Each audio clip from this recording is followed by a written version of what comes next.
Hello children. So children, I have explained you this poem.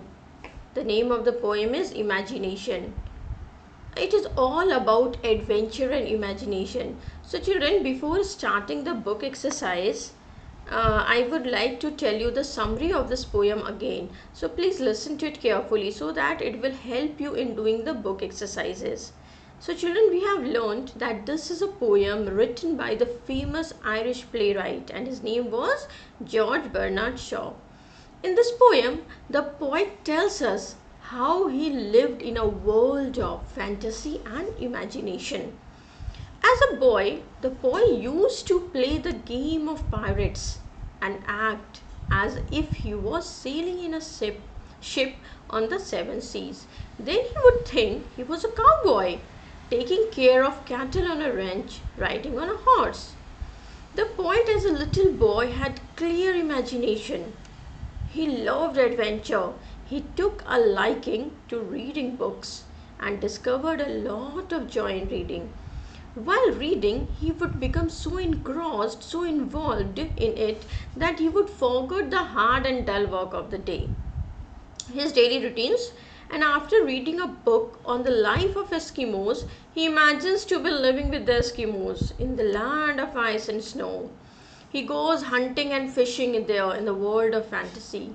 The book transports him to the world of imagination. He feels as if he is living with them as his mind sets his fantasy aglow. When he read the book written by Jules Verne, he went to the moon to take a look at it. After virtually enjoying his visit, he comes back to reality. The book by Dr. Livingstone takes him to the forests of Africa.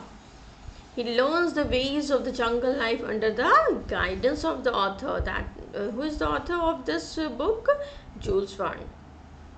He reads The Adventure of Huckleberry Finn and pays a visit to America in his imagination.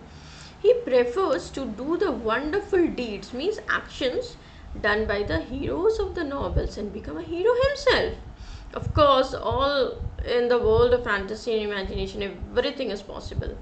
So, as the poet grows up, his childish fantasies came to an end. He becomes serious about the heart's realities of life. He became mature. He understood that imagination is just in our mind, fantasy is just in our mind. That it is not related with our reality or real life. He could no longer lose himself in the imaginary world. The poet says that he still likes the mysterious nature of the books. He wants us to understand that books are windows to the world, because just sitting at home we can explore the whole universe.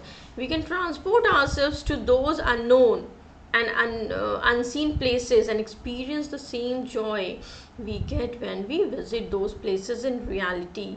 So children, this was a summary of the poem. Let's start the book exercise. So before starting, let us revise this imagination of the poet. I have written few points, you can add more. Like he becomes a cowboy doing simple things. Then he starts living with the Eskimos, went hunting and fishing with Eskimos. He visited the moon with Jules Verne, and he also spent time with Dr. Livingstone as guide in Africa. Why? Because he wanted to spend time in the forest of Africa. He went to America also with Huckleberry Finn, and then he became hero of all the nations.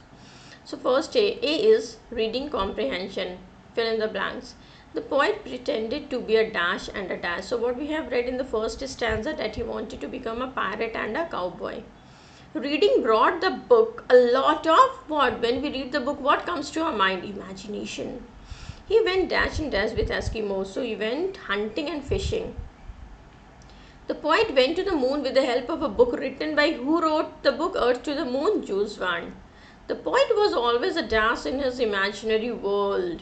So he was a hero. Children, I have written it in capital H because we are talking about particular person. The poet is thinking himself as a hero when he is reading the novels and all. He is thinking he is hero of all the nations. The poet's dash world, which world? When he grew up. Okay, so the poet's childish world ended when he grew up. Now B number is answer these questions.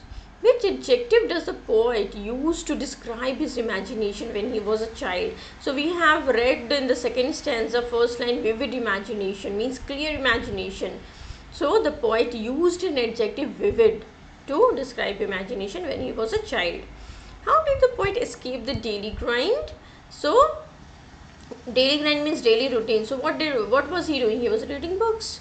So the poet discovered the joys of reading and thus escaped the daily grind. Which countries and continents does the poet mention in the poem? So we have read about Africa and America in the poem. So you can write like this. The poet mentioned Africa and America in the poem.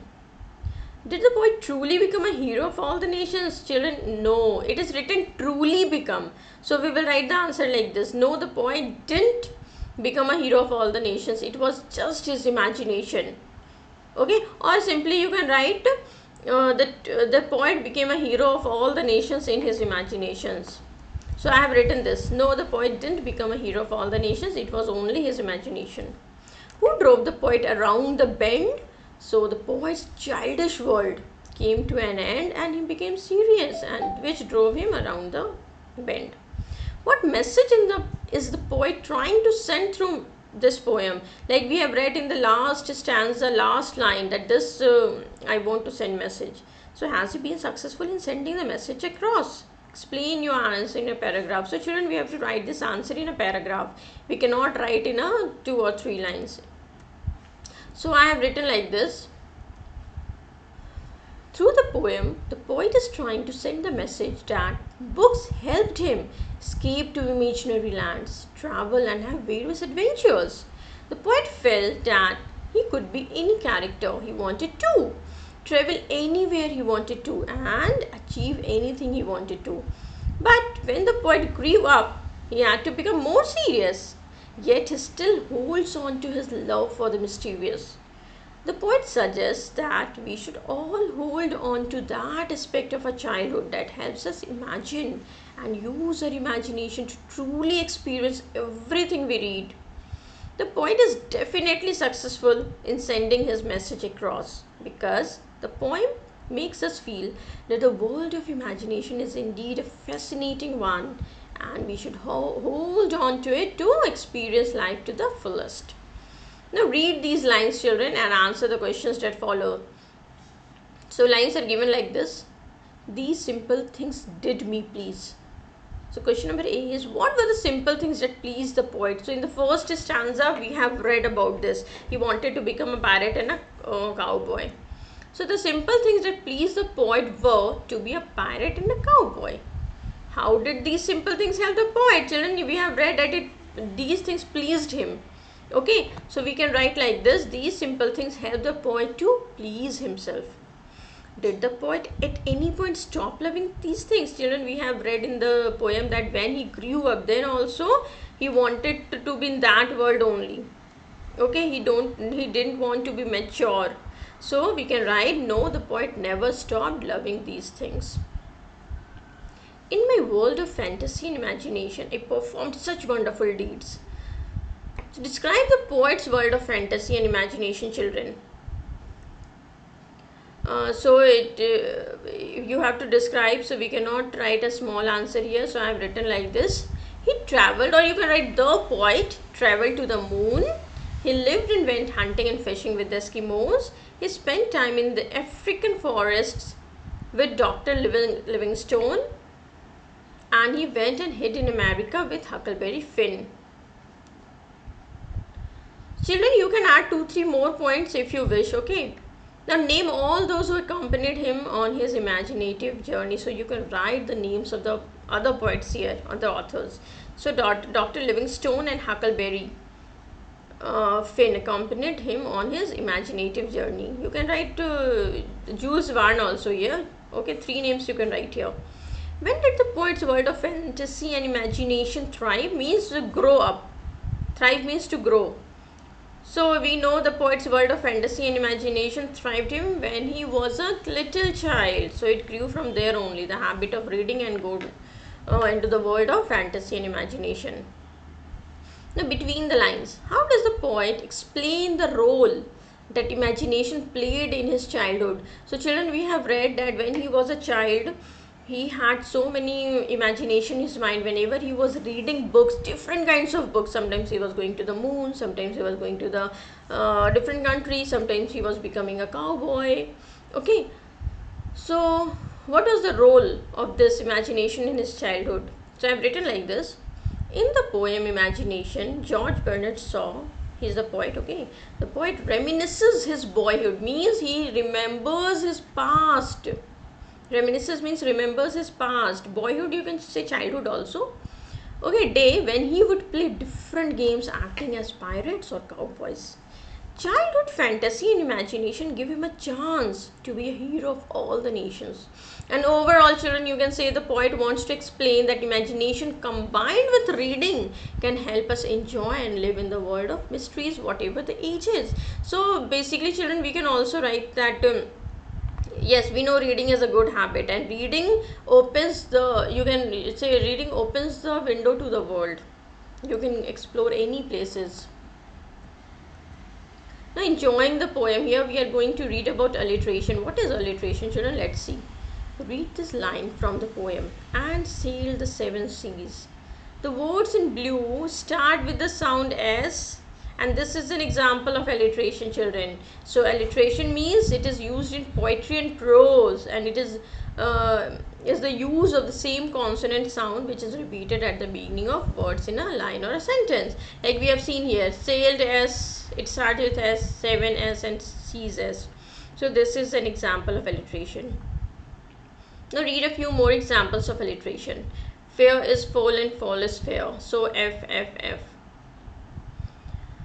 Big brown bear bought a balloon. So all the letters except A starts with B. Now shimmery summer sunlight shone through the window. So SS. Children, you know, tongue twister. They are also a kind of alliteration also. She, like I can remember one. She sells in the sea. In the beach or something like that, in the sea beach. Okay, underline the alliterative words in these sentences. So the beautiful bouquet blossomed in the bright sun. So children, it is very easy, you can do it on your own. Beautiful bouquet blossomed and bright. The stuntman dived from a 40-foot Ferris wheel. So FFF, from 40-foot and Ferris. The parrot posed upon the pirate's peacoat. So parrot, posed, pirates and peacoat. Giddy with glee, the grey goat galloped across the garden. So giddy, glee, the grey goat galloped, all these. The wind was whistling through the whipping willows. Wind, whistling, whipping and willows. Doubting, dreaming dreams no mortal ever dared to dream before. So doubting, dreaming, dreams and dream, dared and dream. So these things you have to underline here. Now what is here? Completing a story. It is the writing portion. Complete this adventure story in your own words and read it out in the class. So secret passage in an Egyptian pyramid. So there is a way. There is a secret way or path, you can say, in the Egyptian pyramid. So let's read this story, half story. You have to complete it. Last year, I went on a trip to Egypt to learn about the ancient Egyptians. We traveled up the Nile. You know, Nile is the longest river in the world. So we traveled up the Nile to reach the pyramids of Giza. It was hot and sunny when we reached the entrance to the pyramids. A tour guide took us through the passages and explained the history of the pyramids. I opened my book on hieroglyphics. I wanted to compare them with the hieroglyphics on the walls. When I looked up from the book, I saw one hieroglyph that I recognized. Intrigued, I gingerly touched the glyph and suddenly a loud rumbling sound echoed. So children, you can also go in the world of imagination.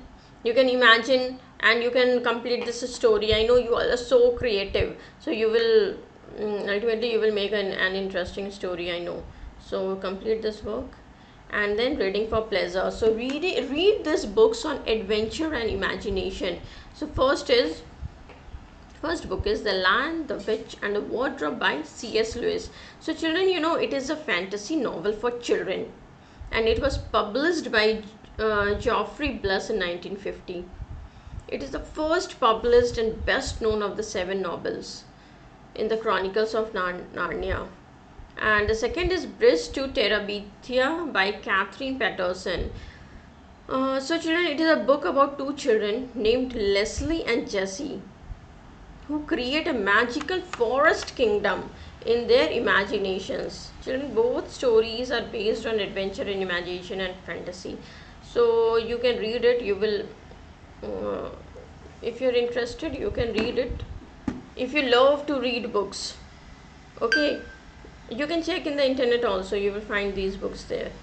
So I hope you have understood the poem Imagination, children. We have done the book exercise also. So this chapter gets over here. That's all for today, children. Thank you.